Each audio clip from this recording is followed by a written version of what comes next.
Hey, hello everyone. I wanted to come to you live today on a Wednesday, and I wanted to share with you some information about accepting your own reality. One of the things that I know people who struggle, who grew up in dysfunctional homes, alcoholic homes, narcissistic homes, toxic or abusive homes, and how difficult it is for us to accept our own reality. And I wanted to talk about that. And I'm going to be talking about when we don't accept our own reality or we accept somebody else's reality, then we're kind of doing the work of self gaslighting. And I'm going to talk more about that today. First of all, I want to remind everyone, please be sure to subscribe to the channel and also click the bell so you're notified when I go live, when new videos come out. That will be the best way for you to be notified of those things. This particular live is entitled Rebuild Self-Trust, How to Stop Questioning Yourself, How to Stop Questioning Yourself and Your Reality. And I hope this will be a help to you today. I'm going to talk about some points that may strengthen your sense of reality. I know the struggles that I have had in the past and years ago, how difficult it was for me to accept my own reality. I always lived in the no man's land of no commitment to my own reality. I just always lived in that um, not ever just accepting my reality life, and how difficult it made things even more so when I did that. I do want to mention also, please look at the links below. There's a free training below that costs you nothing. I think it's about 84 minutes. You can have that. Um, that's linked below. And then also the online program that has now been released. And that's about 45 years of my life put into this online program. And you might find it helpful and probably will save you therapy hours and therapy dollars. I wish I would have had that understanding and those understandings in that live program 45 years ago. Or I wish I would have had that out there available that I could have learned in that way. So let me talk to you about this reality thing and this whole self-gaslighting issue that many of us have. What do I mean by self-gaslighting? Or let me talk to you what gaslighting is. I think many of you probably have some awareness of that, but maybe not everyone. Gaslighting is the subjective experience of um, having someone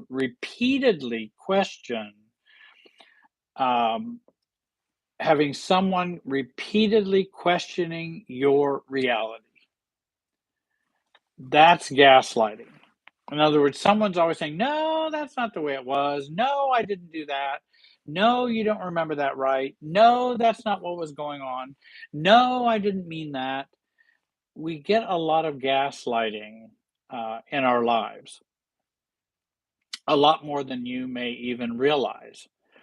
Well, not only do we have gaslighting from other people and other relationships, certainly narcissists will gaslight, insecure people will gaslight, um, sociopaths will certainly gaslight. In other words, they will question your reality and say, accept my reality. And that's the true reality because you're not seeing it, feeling it, or experiencing it correctly. Well, many of us have grown up with that practice. And so then we question our own reality all the time or often. And then we stay in this limbo state that I remember being in, of just no man's land, of no commitment. I mean, I just couldn't commit to, well, what do I really believe? What do I think is going on? And I remember an incident when I was pastoring a church, and just the particular people that were involved were gaslighting the congregation and gaslighting me. And I kept, and I had some insecurity. I was a pretty heavy codependent, and going, are they right? Am I a bad pastor? Am I a bad person? Have I been treating them the way they think I've been treating them? And I remember coming to a moment late at night, went upstairs to my bedroom and just thought, wait a minute. Either they are right or I am right. And I have to make that decision. And I remember making the decision, hold up. They're not right. I know how I see it is correct. And that was a huge breakthrough for me to be able to go, wait a minute. This is not what's happening. This is not what was going on. How they are characterizing me and putting me in a box, it is not correct. And I needed to hold on to what I believed was going on. And they were also taking a lot of other parishioners with them in this gaslighting, and just how I had to deal with that in the congregation.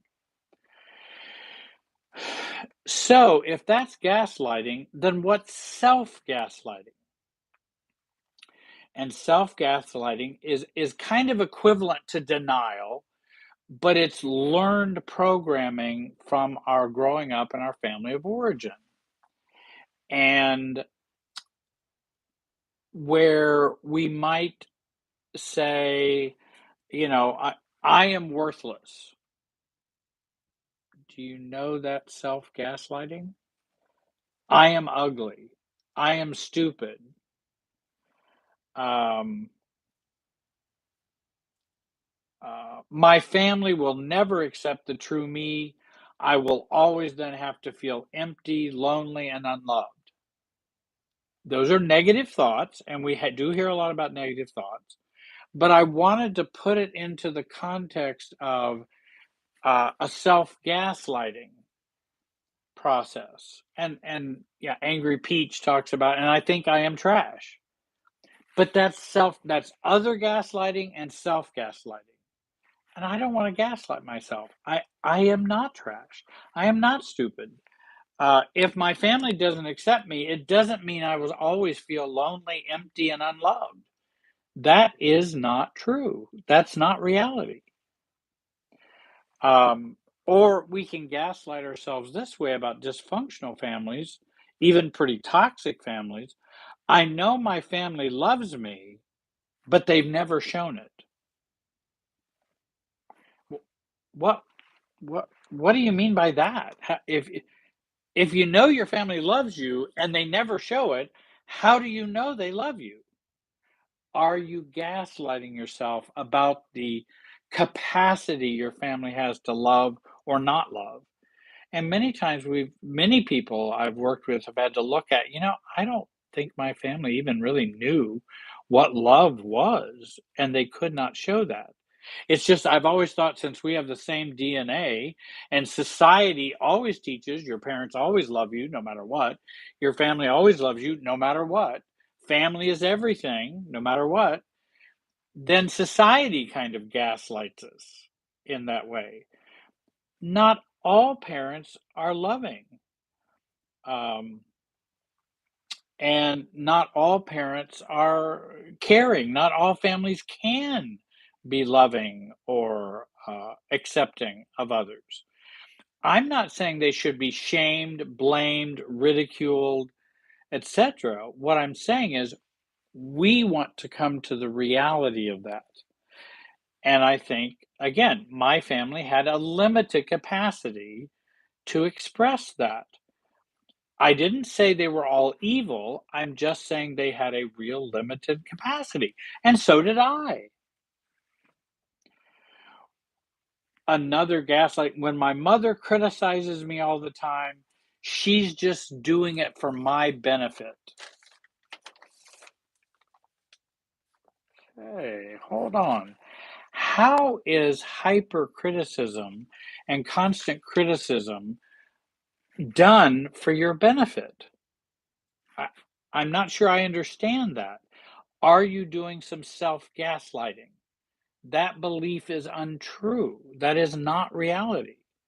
If someone is always criticizing me, I'm not sure that's always a good way to interact. It's not a good way to interact. And particularly if I'm an adult, then it's a pretty toxic way to interact. If I'm an adult, I don't need everybody's judgment, criticism, opinions, advice, unless I'm asking for it or I'm open to it, or you are demonstrating that we have a mutual relationship in which you truly care about me. Then I will be more open to what you have to say. So, what do I mean by self gaslighting? Self gaslighting is when we repeatedly question our own subjective experience of reality, perceptions, or memory. And how many times have I heard from many, many people, I remember this happening when I was growing up, and then my parents said, no, that never happened. There are some instances in which we may have adult children who are narcissists, and they can make up things that never did happen. There are also other times that parents can't handle that criticism, nor do they want to own their own behavior, and will have to say, oh, well, that never happened. Well, I know that it did. You know, I'm not asking for blood, I just know that's my reality. The process of maturing, the process of self-differentiation includes growing into your own perception of reality while being open to feedback. But we do need to commit to our reality, then be open to then be open, but feel secure in our own reality. Because I can't have somebody else's reality. I can only have mine. It may be imperfect. I may not have everything right, but there's only one way of seeing the world for me, and that's through my eyes. I mean, that's how I see the world. So it's okay for me to accept my reality while being open. And I'm going to talk more about that in a minute. Also, I was going to share some of these things, and then I might have some time available to answer a couple of questions when we get to that point. But you might want to save your questions till then, unless you just want to do it in the chat, which you're free to do and talk with each other. I say hi to everybody who's been saying hi to me. Thank you so much. The With this reality, the and coming to accept my own reality, which I think is a major step of maturity and growth and self-differentiation. I didn't say it was easy, but I believe it's a work that we can all do. And owning the fact that I have only got one reality, and that's mine. I mean, I don't know how to see the world inside your body. I don't know how to do that. If we all go to a movie, you sit on one side of the theater, I sit on another. We're watching the same movie, but we're watching it from different perspectives. We may see a little bit of a different movie by being in a different location regarding that. And I don't know how to have your reality, I can only have mine. Um, so, what can we do to help with um, accepting our own reality? And I think one of the things, if we've had trouble with that, then we can borrow others' objectivity, people that we might trust, um, and that we can. And I remember talking to everyone in my videos and such, talking about what would Reggie think? What would Betty do? How would Betty see that? And Betty's kind of a neighbor who's pretty mature. How would she see this? And I think it's very good when you have a problem with someone and they're kind of gaslighting you, or you're gaslighting yourself over this issue. You can kind of go, if I take this person and put them into this position where I'm at, how would they see that and see that interaction? How would they view that? And many times we can go, oh, well, they'd see it the way I'm seeing it, really. They probably would see it my way. If somebody were mature or healthy, or, they'd go, what on earth is going on here? But yet the other person believes, oh, there's no problem. This is the right reality. I should be able to treat you any way I want, and you just need to accept it because that's what's right. And if I criticize you, hyper criticize you, well, if someone's hypercritical of me and negative of me, if I take Betty from next door and put her in my position, how would she view what's happening to me right now? That gives me greater objectivity. And oftentimes we can own our own reality more so in going, if the whole world was the jury, they'd probably find for my side of the case. And they probably would. I think videos can be a way to gain more objectivity, books, healthy friends, counselors, coaches, articles, conferences, workshops, anything that can take you outside your subjective box so that you can see your subjective box more realistically and own your own reality. And I think it helps us to step outside of our family of origin Wi-Fi and programming. And Catherine, I agree, journaling too is a good way to write about this and put your thoughts down on paper. See it in black and white and go,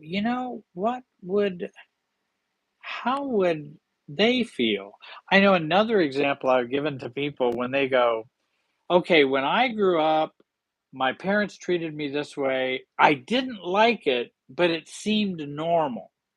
And I don't know what to feel about it now. Okay, then I'll tell them if they have children, and those children are about that age for when you were growing up, take little Susie, put her in that position, or take Susie and you treat her like your parents treated you. What do you think Susie would feel? What do you think she'd think? How do you think she would experience that? And then their eyes light up and they go, "Oh my gosh, I would never do that to my child." It would be horrible for them, and it would be exactly. That's where you were. And that's what was going on then. Now you have a greater appreciation and objectivity to that little child who is growing up with your parents that seems so normal. But it wouldn't be normal for your child, Susie. They'd be traumatized all over the place. My hunch is you were too. It was just normal for them. So healing is important. When we have these false beliefs that are given to us by others, and when we repeat those false beliefs to ourselves, that's another way of thinking about self gaslighting. When we repeat them to ourselves, that's when it's important to be an emotional and mental archaeologist. That's when we want to explore the origins of my negative and false beliefs. When did they begin? And can I go back there and be an adult support for that little me that was way back there, and have a re-parenting of that event?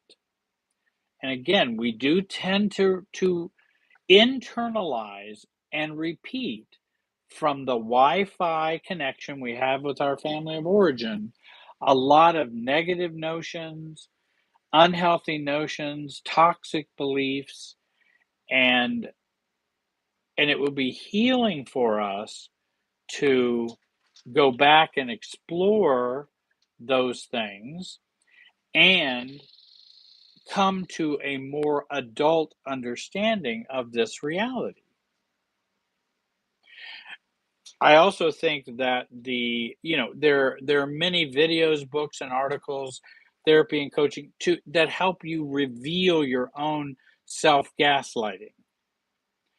Um, my parents always loved me, and then coming to a realization, wait a minute, my parents really didn't know how to love, really, and that's coming out of that gaslighted state. Um, and just even the gaslighting that family is everything. If you don't have family, you don't have anything. Well, that's good if the family is relatively healthy and relatively mature and not so dysfunctional and so immature. But if they are, it can be really a difficult uh, gaslighting experience for ourselves.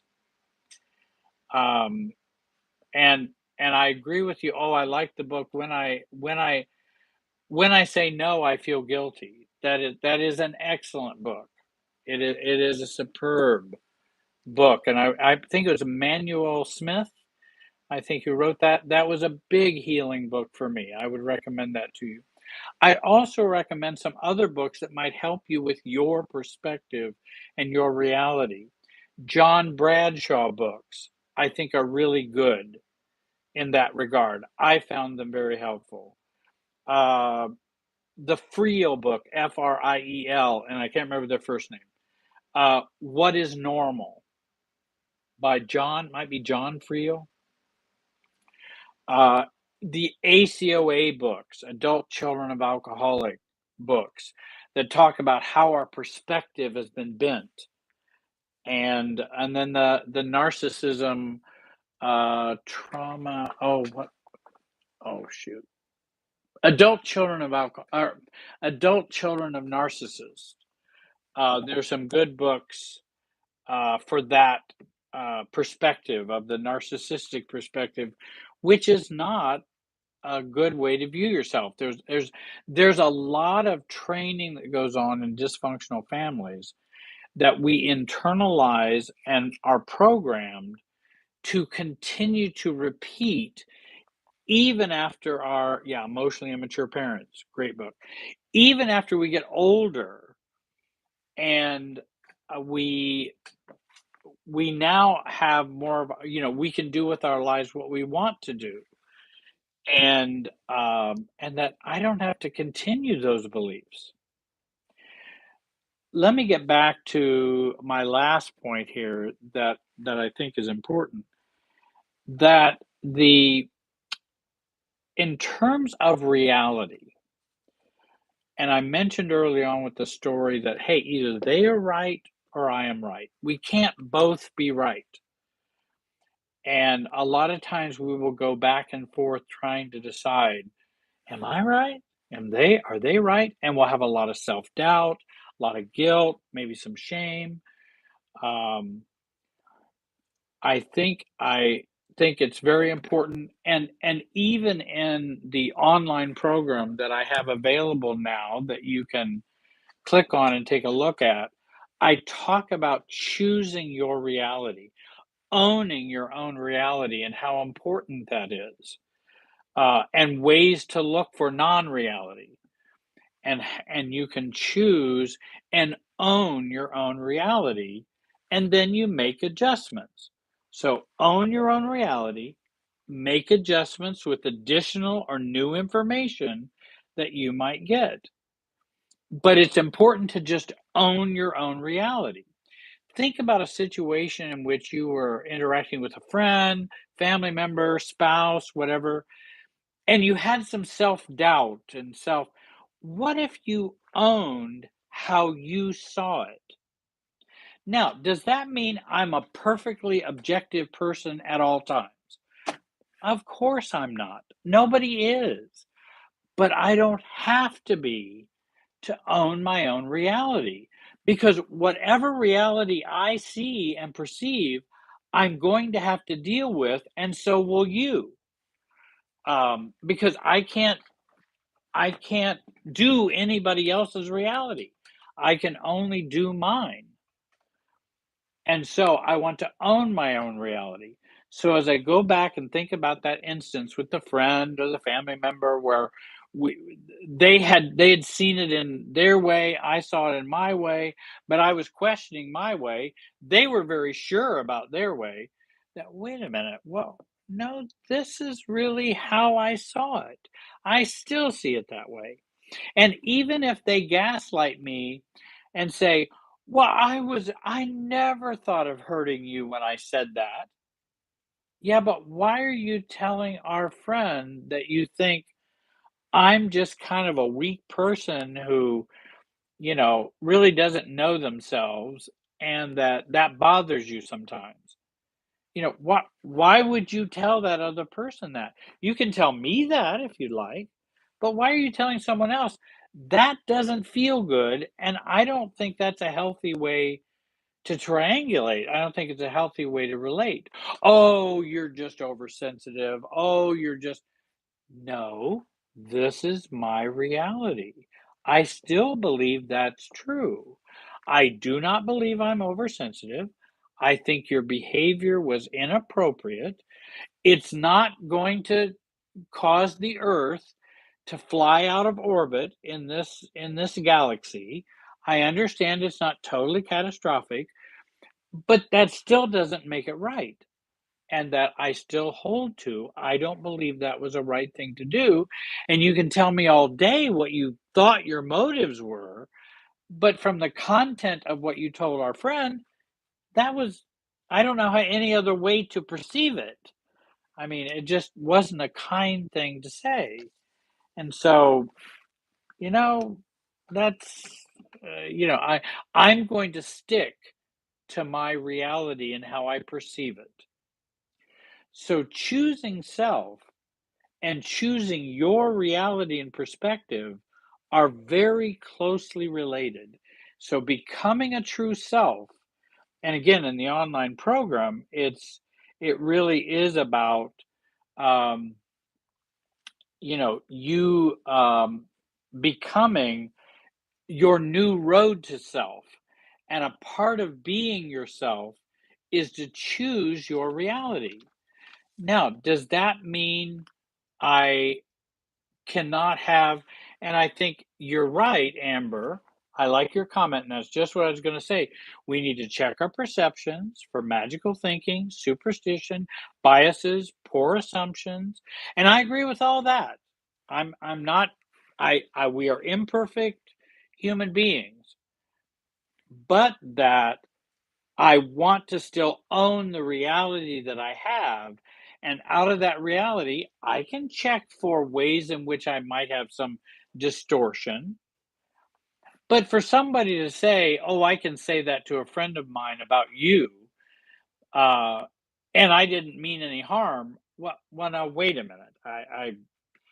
I just don't know. I'm sure my friend didn't think more highly of me after you told them.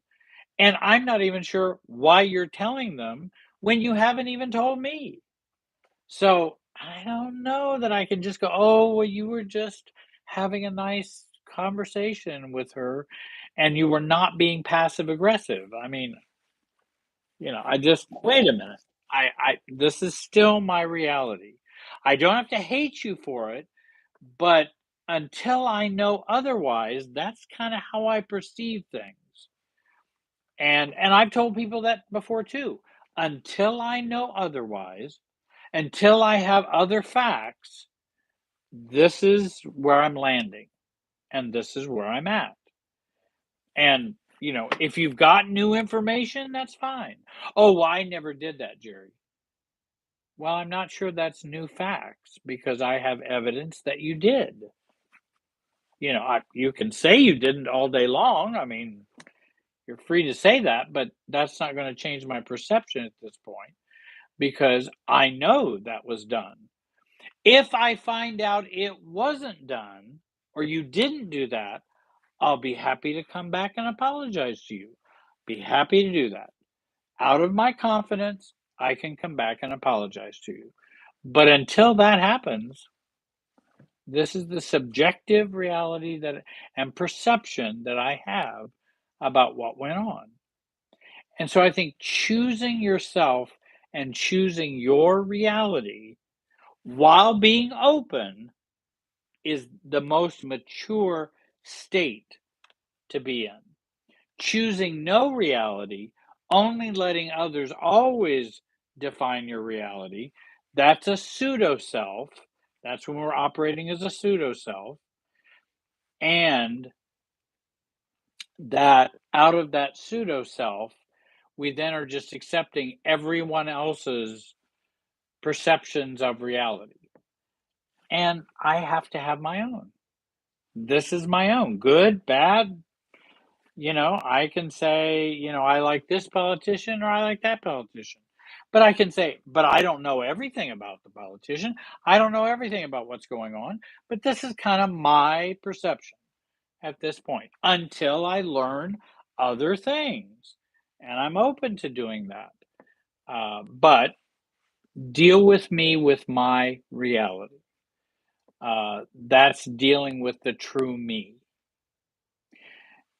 Anybody have a couple of questions? Maybe you might ask a question, put question in capital letters, and then you could ask a question. Um, oops, I thought I just, hold on. Keep,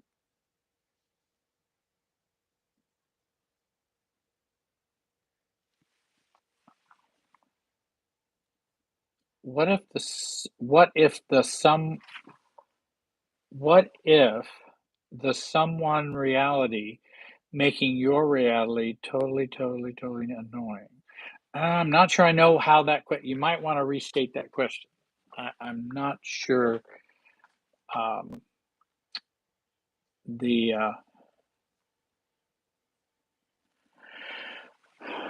and let's see if I have here.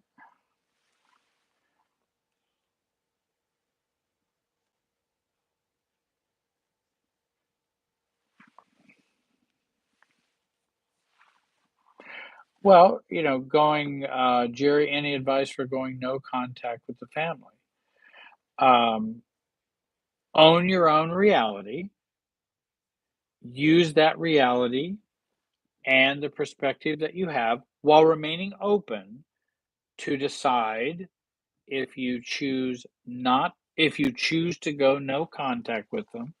I do have a whole video on how do you decide whether to go no contact or not on on my YouTube channel. So that might be a good video to watch. Um, how I would think about that because I have people asking me about that all the time, and of course I don't decide for people whether they should go no contact or not. The only time I might preempt a decision for a client or a viewer, or if there's physical abuse, harmful abuse going on, then I can't just go, oh well, it'll just work out. No, you have to have the basic safety going on for that. The basic safety is very important. And that you can't just, okay, well he only hits me, every other week. Well, that's every other week too much. And that's very important to make that very clear. In other situations, then I talked about how much energy and effort do I have to put into maintaining the relationship with family members or a family. And many times, if I'm putting in 99% and they're putting in 1%, wow, that's a hard relationship to maintain over time. And I don't know whether, and then I would also question, is there a reason why 1% is enough for you? Yeah, maybe there is. I mean, you have a right to have whatever relationship you want with your family, but is that enough? Because you got to do 99% of the work in this situation. Uh,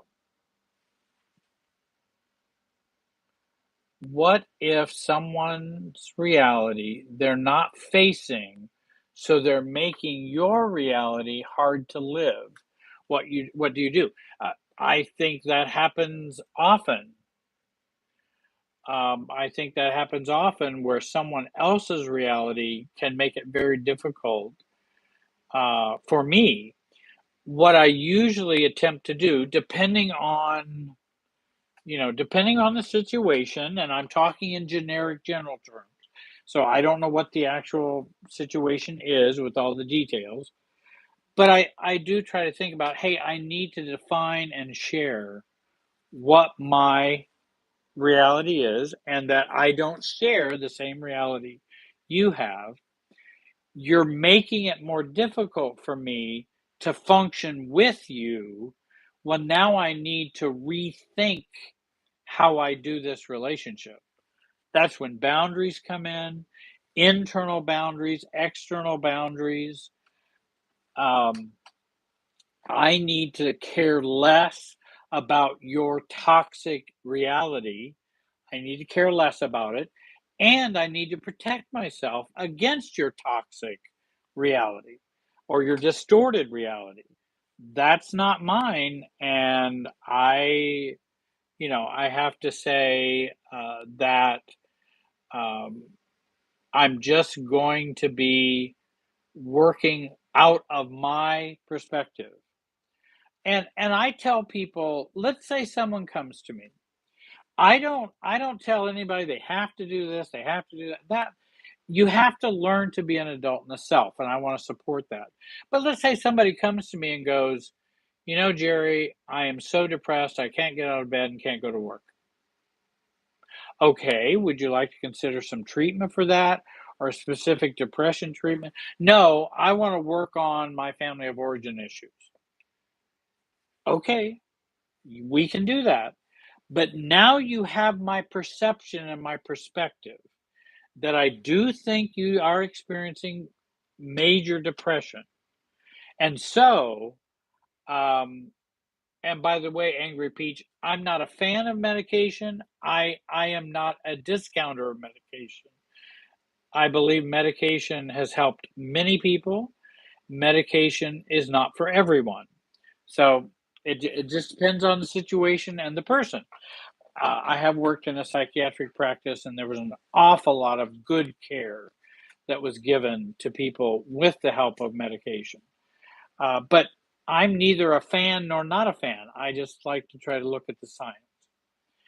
Um, the um, with the reality, again, I will be saying, so as we continue to talk and you have this depression, when the depression becomes a stumbling block for what we need to do with regard to your family of origin issues and work, if the depression enters in, you're going to hear me bringing that up again.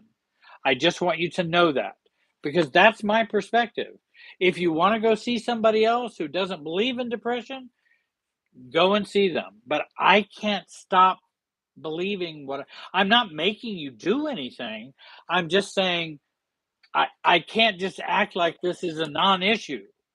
It's just, I'm not going to act like it's a non-issue. I won't push you to do anything. I won't make you do anything.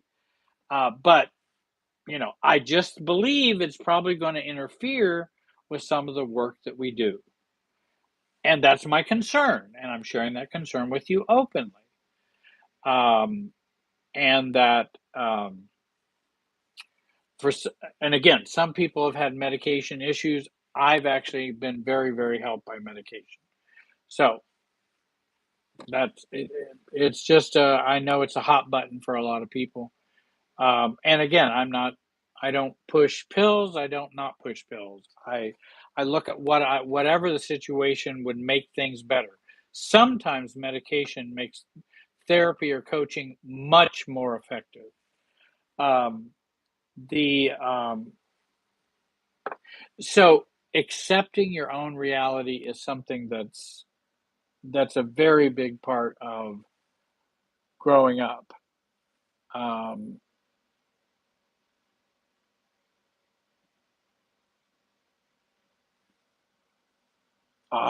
yes. Okay. Oh, that's Wavy has a question. I was taught that reality is extremely anxiety inducing and that I can't stand alone or be strong. Now I'm scared of independence, how to work towards something I'm afraid of. No, well, many of us have been afraid of owning our own reality and owning our own perceptions and owning our own sense of self. And we have been taught to be afraid of that. It can be very anxiety producing. So, number one, we need to work on our anxiety and reducing our anxiety and increasing our calmness when we're thinking about independence. And then, what are the downsides of being independent? What are the downsides of not having that anxiety? What does that bring up for me? What do I fear will happen? Many times that is a distorted fear. It's not a real fear, or probably not really even going to happen. And of course, that's a common thing is that fears many times are about things that aren't going to happen anyway and wouldn't happen. But our anxiety still can be high, and that we slowly work towards a more calm approach to, say, independence and working on increasing our calmness. And again, the video Calmness is Everything might be of help um, in thinking about that. Because I had lots of fear. Do you know what was the biggest fear that I had on becoming working towards being an adult? The biggest fear is I'd have to take responsibility for my own life. I'd have to take responsibility for my own choices. That was scarier than all get out. I don't that was though it could bring about a lot of freedom and a growth and a confidence, it also was, I don't know that I want to be responsible for my own choices, for my own actions, for my own feelings, for my own thoughts, and for I don't know if I want to do that's pretty being on my own kind of talk. And it was very anxiety producing.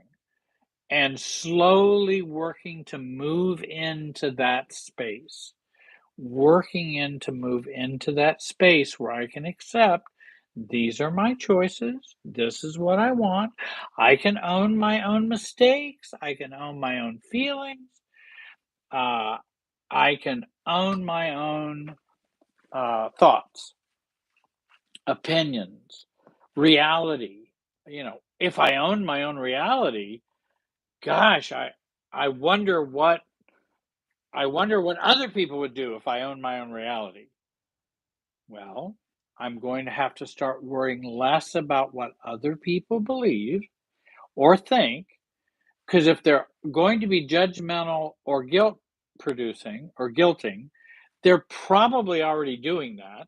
So often the things that we fear are already happening. So they're going to be that way anyway. I might as well own my own reality. And and believe it or not, I don't even have to defend my own reality. I don't have to defend my reality. I hope that you will click the bell for notifications, join the YouTube channel. I hope you will do that. Take a look at the new online program that's listed in the link below. Um, your new road to self. And there's also a free training down there that you can have for free. I want to thank you all for joining me today. I'm going to continue to do some more lives. Uh, it's been a pleasure talking with you. I have the best followers in the world, the absolute best, and I've and that's over 45 years of working with my followers and people who are have some like-minded in terms of where they want to go.